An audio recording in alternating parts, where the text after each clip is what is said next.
All right, it's rolling. So one of the reasons people are here is because they love bacon. So when you think of pigs, you think of bacon, and it's right here. I'm not a big fan of bacon, to be honest.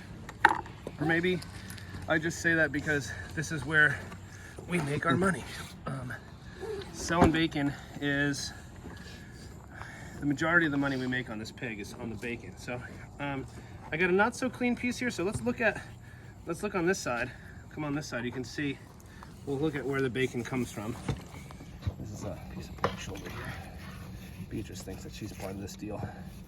And so here we go. This is your pork chop. This is your back strap pork chop. It's not a huge, this is about a 260 pound female pig. This is the pork chop closer to the shoulder. This is a bigger part of the pork chop. That's the size of pork chop. You can see there's a couple layers of that. Down here we can see this is the bacon, and it looks like bacon when you see it.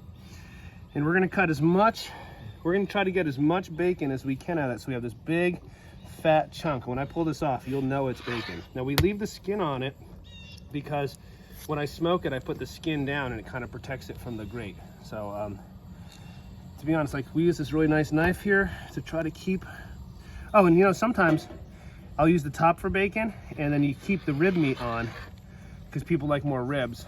But to be honest, I can't sell ribs like I can sell bacon. So I give away some bacon to the ribs, and I just eat the ribs for a couple weeks at home because the rib market is low right now.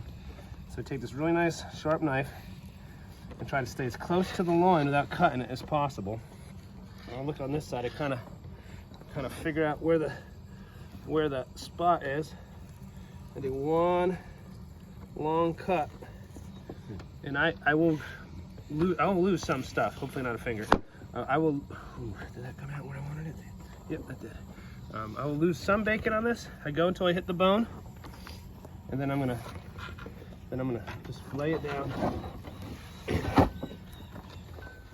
Try to keep as much on there as possible. Actually, a fillet knife would be probably better. I might go get my good old fillet knife. And I actually do this with deer. I do this with, I had cow bacon. Ooh, that fire's starting to smell delicious. Those tenderloins are gonna be wonderful in a minute. I've heard our bacon is really good. I said I don't, it's not my favorite thing. And the bigger and cleaner your knife strokes are, the better. And you can see I have a little bit of chop here. Some people say that's a hack job, but you know, whatever. A smaller knife. Getting down to the sternum. That's a big piece of bacon. Yeah, when you see this, you're gonna be like, oh my gosh, really? Yeah, big old slice of bacon. Side. You guys have heard.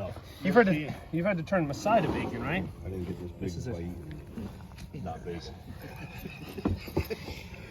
Got a little bit on the bottom there. This is a little bit of a hack job.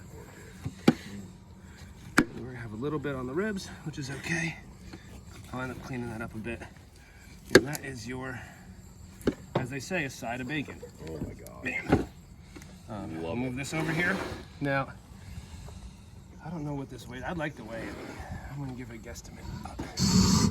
I'm gonna let you, when you all give us a guesstimate of weight. Heavy. I'm guessing 25 pounds. So let me give a feel. Skin side. Not as heavy as I am.